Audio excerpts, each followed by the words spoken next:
The most difficult part of this project was really the pre-production.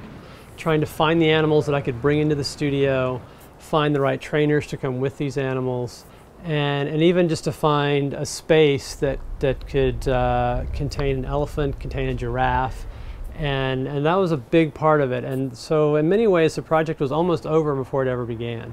My initial idea was relatively small in scope.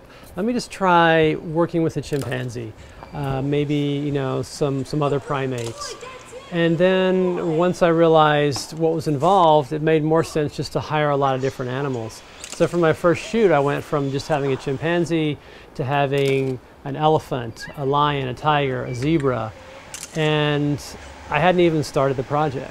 And once I got started, a lot of other things came to light that I never would have expected. Well, I think the interesting thing is that these are considered trained animals. However, they're not trained in the sense that a dog is trained, where you can say sit and they'll sit. They're basically trained to not come out onto the set and try to attack you.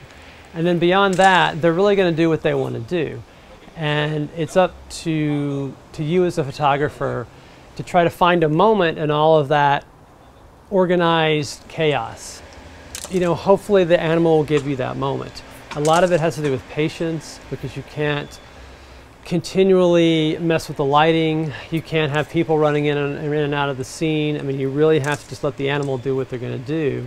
And then hopefully you'll find that moment. You'll find that little piece of connection that's a little bit more extraordinary. Let's see. We'll do a few more like this and then we'll get it down for a break. I think that when you stand in front of one of these images and there's a starkness to it, there's a sense of isolation, that it's a one-on-one experience. You're on equal playing field with this animal.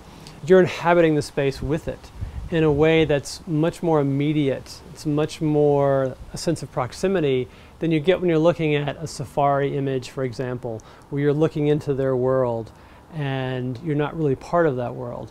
What I'm doing is bringing you into sort of a common space that you can share for a moment with this animal.